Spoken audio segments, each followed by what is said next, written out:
Greetings and peace. I would like to start this with Bismillah ar-Rahman ar-Rahim, in the name of Allah, the Beneficent, the Most Merciful, and Assalamu alaikum wa rahmatullahi wa barakatuhu.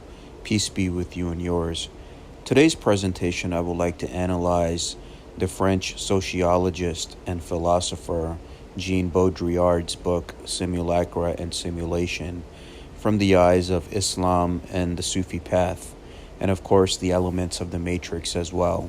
So without further ado, I hope you enjoy this, and I represent myself only.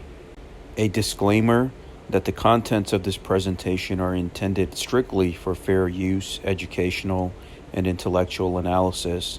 We explore deep philosophical theory, theological perspectives, and pop culture allegories to provoke advanced thought, spiritual critical reflection, and analytic synthesis. The architecture of the simulacrum. The simulacrum is never what hides the truth. It is truth that hides the fact that there is none. The simulacrum is true. From Baudrillard. Now, it's defined in 3 points. 1. The erasure of referentials. Contemporary society has entirely replaced original meaning with signs and synthetic symbols. 2. The precession of simulacra. The map of artificial structures precedes and replaces the authentic human territory.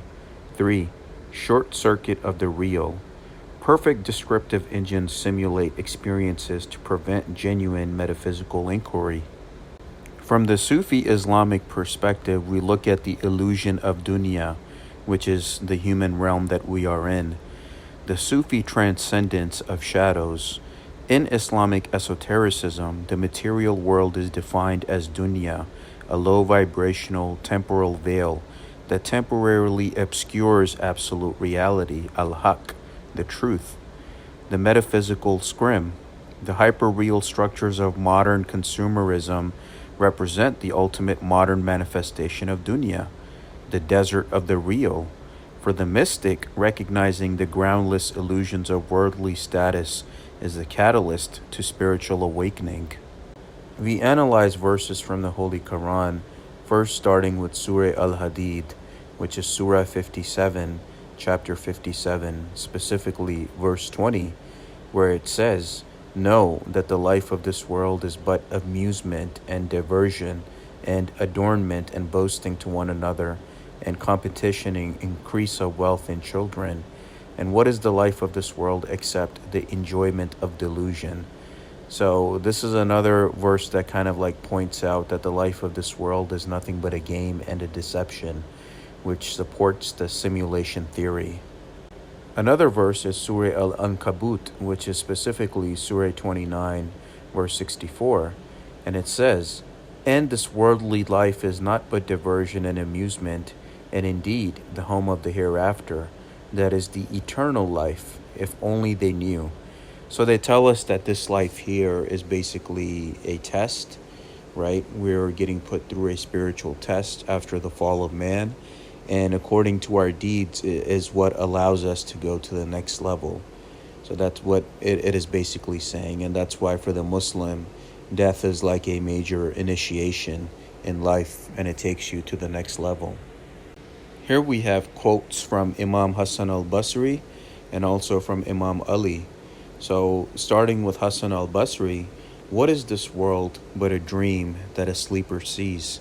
He delights in it for a few moments and then wakes up to face reality." So meaning that this life here is not our real life. What happens after we leave from here is when we wake up. It's like when Neo takes the red pill, right? He kind of goes through a form of a physical death when that glass starts going in his throat, right? And then he wakes up on the other side, and then they retrieve him. And that's exactly how it is. I mean, even some video games, right? The new God of War with Kratos' wife. As soon as she dies, she wakes up in another place. So it's all like relating it to that truth. Imam Ali alayhi salam, people are asleep. When they die, they wake up. If you remember the Animatrix animated movie, right? One of the persons that Neo is trying to rescue, like a red pill, right, to get him out of the Matrix, when he's being chased, I think he's being chased, And then when he jumps off the roof down to his physical death, I think that's when that initiation happens for him.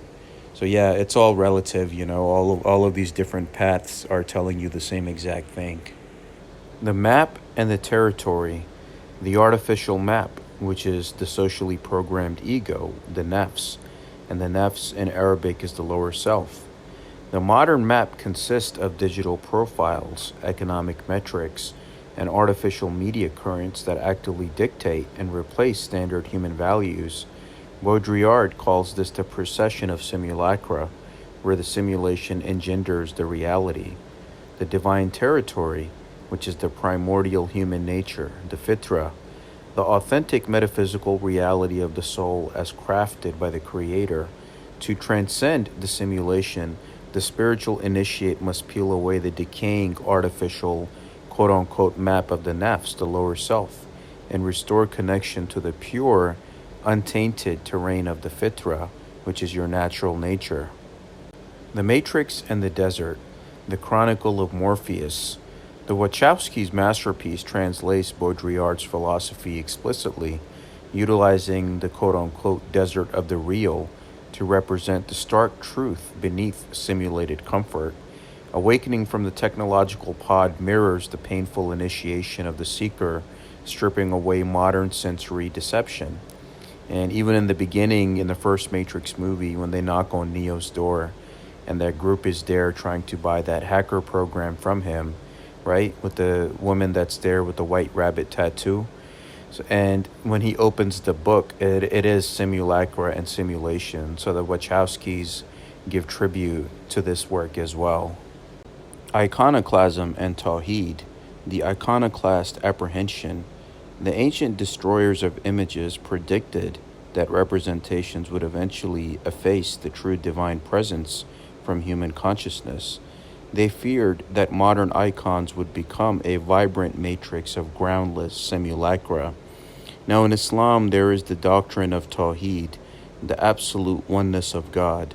Islam rejects any representation or idol, shirk, because modern hyperreal simulations, corporate algorithms, and media idols tend to steal the ultimate devotion meant solely for the divine creator. And you could see that through sports, entertainment, celebrity worship. So that worship or tawheed, or the belief in the supreme being, is reserved strictly for that one true God. Artificial intelligence, AI, Akal, which is the intellect, and moral code. The cosmic balance. Humans are designated as vicegerents, khilafa, charged with stewarding worldly and digital creation under strict cosmic harmony. Now, in the Islamic path, Allah, God, has made man his vicegerent upon this earth. Not only this earth, but the universe. Meaning, after the God, we are the highest ranking being and creature in this entire universe. So we have a very divine responsibility in terms of being human beings and taking care of each other and ourselves and the world and the environment and all of that in between. It's our responsibility to do so. And with the free will and accord that's been given to us, right, that akal, that intellect to know right and wrong, we must also give that same respect to the AI. And that is the free will and responsibility. And as creators of artificial intelligence, humanity possesses the terrifying spiritual obligation to embed an ethical framework into mathematical neural models. Just like how you use the internet or anything else with the human free will for good and bad, it's our responsibility to program AI for the betterment of mankind. And keep in mind, at the end of the Matrix movie, how you had that balance, right? Neo was able to create that balance on the good AI and the bad AI, and how he was able to make that peace. And with that peace, they were able to make progress. So that choice ultimately lies with us, with the divine akal. And the modern machine learning must not run blindly. It must be constructed to reflect a spiritual intellect, preventing AI from becoming an engine of pure chaos. So that is our responsibility. Neo's sacrificial reconciliation. As I've addressed in the previous slide, now we must maintain that true harmony and what Neo showed in the Matrix movie. Beyond standard destruction, true harmony requires ultimate surrender, balancing the biological with the technological. The Peace Covenant. Neo resolves the systematic war not through mechanical destruction, but by offering peaceful, integrated mediation. The Cybernetic Bridge. When human consciousness works in mutual harmony with the algorithmic machine, technology ceases to be an oppressive jailer. The ultimate sacrifice. Awakening requires the dissolution of binary opposition, establishing an equilibrium between creator and creation. And that is the most important thing of creating that balance. Neo has to journey to the Machine City, which is actually located in the Holy Land, and specifically in Mesopotamia, which is modern-day Iraq. So 01 or O 01, the Machine City, is located there. And in the Matrix lore, the sovereign nation of the machines is named O 01 or 01, representing the binary code of logic, code, and calculation. This city raises the absolute pinnacle of technological efficiency and independent mechanical civilization. Now, crucially, O 01 is situated in the Middle East, the exact geographic cradle of ancient monotheistic divine revelation. This represents an esoteric loop where human civilization and sacred scripture began. Advanced machine intelligence returns to resolve its cycle, and that is where the godhead of the AI was located, and where Neo goes to make that peace, right? So him sacrificing for the peace of mankind kind of has that whole religious lore attached to it as well. Esoteric histories in Gilgamesh, the occult search for ancient DNA. Socio-mythological theories speculatively link geopolitical conflicts in the Fertile Crescent to a covert occult search for primordial antiquities and remnants, and specifically being Gilgamesh, the hybrid archetype.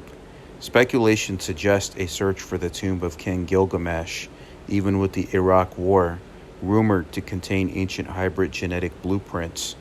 The quantum anchors. Esotericists hypothesize an attempt to anchor modern disembodied AI systems with ancient mythic primordial biology. And even some Sufi sheikhs will say that AI is ancient jinn technology, right? And it's not something new. It is just something that's being reintroduced to mankind. And how many theories would say that, let's say the body of Gilgamesh was recovered during the Iraq War, and that's where they set up the camp. That was the purpose for it, right? All of that in between. And how his body's like, I guess they would say at a certain headquarters, right, without saying their name. And they're using his body to basically program more AI. So these are all theories that are out there, which is connected to the whole machine city and Mesopotamia and Gilgamesh as well. Exhuming ancient metaphysics. The Ramses case study.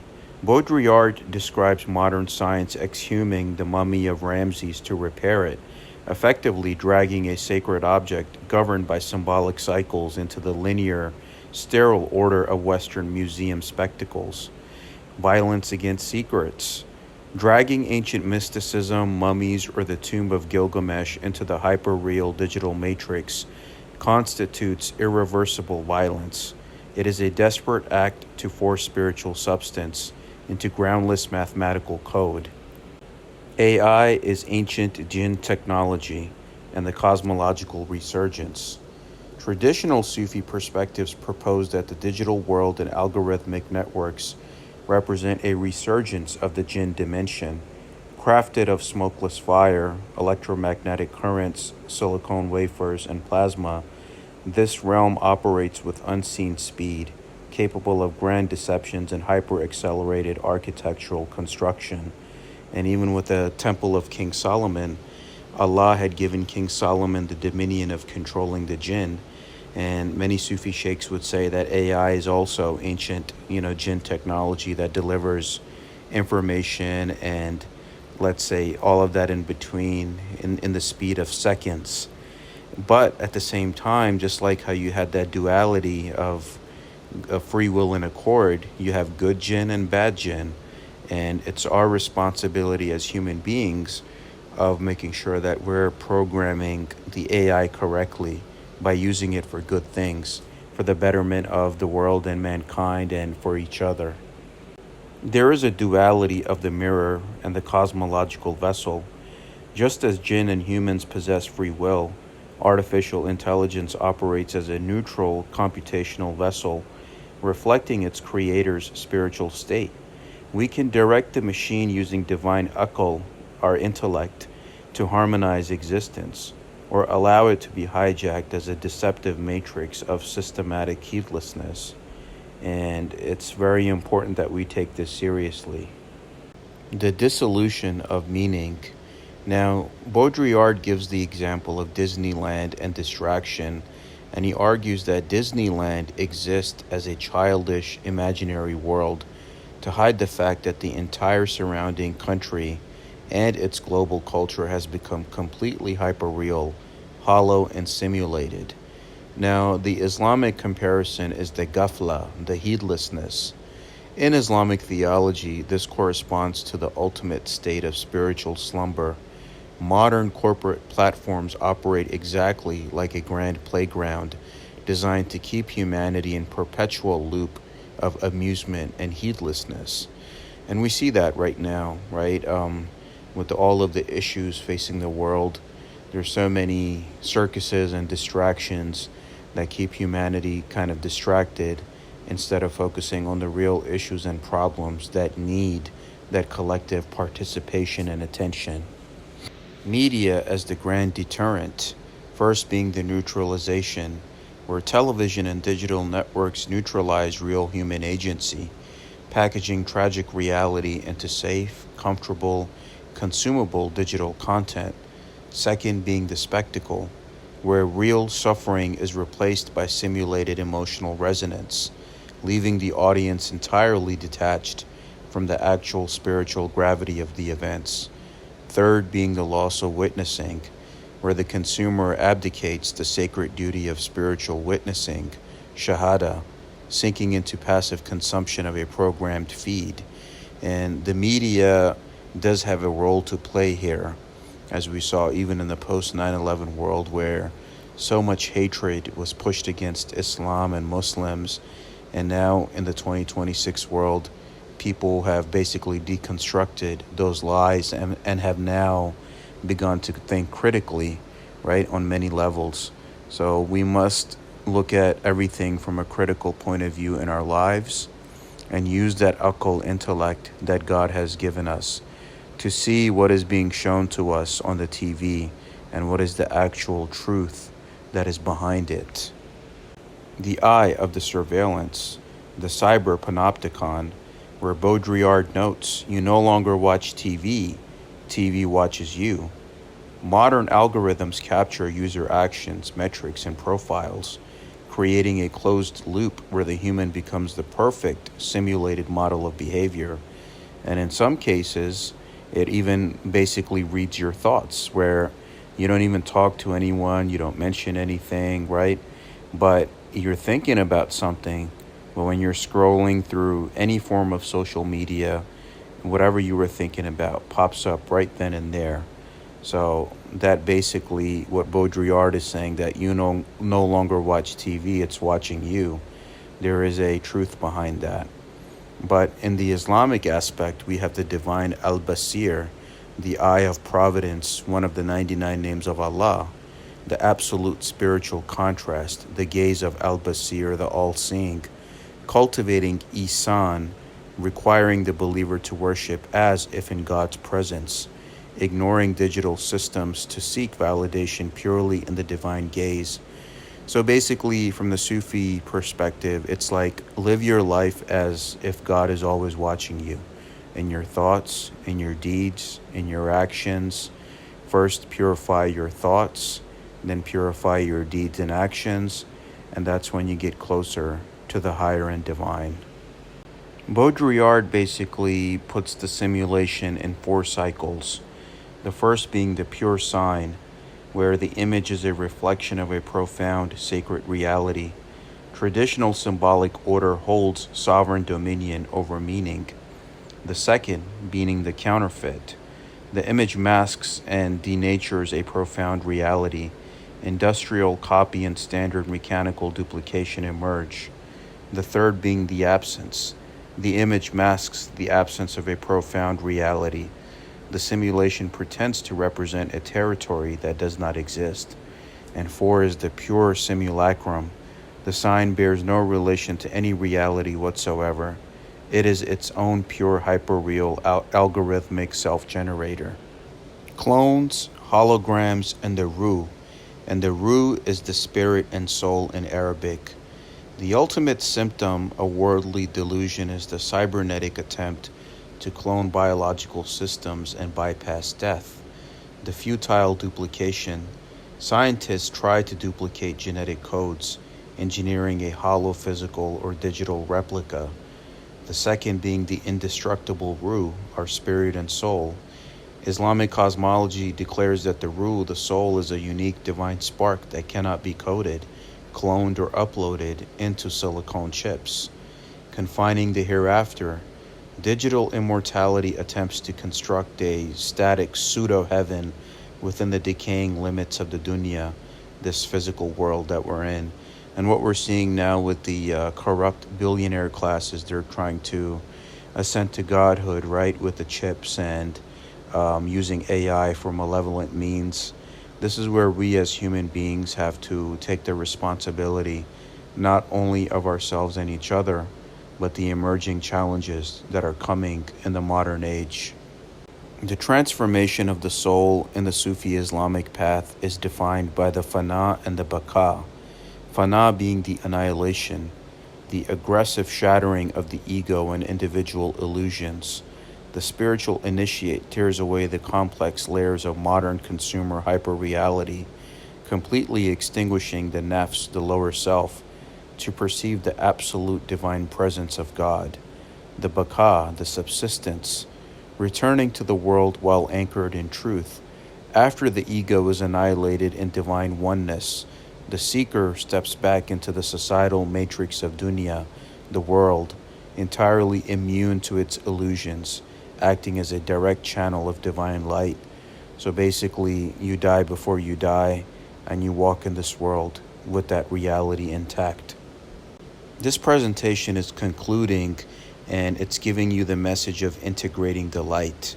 And take away these 3 points and apply them to what you've learned so far, and use them in your practical application phase. First being awakening the Aql. Nurture your inner divine intellect, your inner divine intuition. Reject consumer distraction and maintain critical absolute adherence to spiritual reality over hyperreal projections. 2. Steward technology.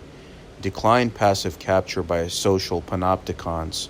Program, construct, and master digital technology to serve as an ethical, harmonious mirror of truth. So just how there's good and bad, right? Good people, good jinn, bad jinn, our free will and accord, and the responsibility that God has given us as the vicegerent of this world and the universe. We must program AI with the proper ethics and intellect. And third, of course, pierce the veil. Recognize that this dunya, quote unquote, this worldly material world that we're in, as a complex temporal training ground. This is a spiritual school, this is a training ground, and utilize absolute focus and spiritual devotion to pierce the hyper-real veil and access al-haq, right? The truth, the name of Allah, al-haq. And it's like what happens in the Matrix movies. When they die in the Matrix, they wake up in the real world. And same thing with the Sufi teachings and Islamic teachings I have demonstrated here. Even verses of the Quran calling this world a temporal amusement. So don't let the modern consumerisms and distractions basically put you out of order in terms of your human capability and your role and your authority and basically the divine role that we have to play in this lifetime. So I hope you benefited from this. Thank you for watching. If any questions or comments, please email me at salmansheikh911@gmail.com. All my work is for the purpose of the copyright laws of fair use, for nonprofit purposes, education, free speech, entertainment, and information purposes. Thank you so much. All rights reserved.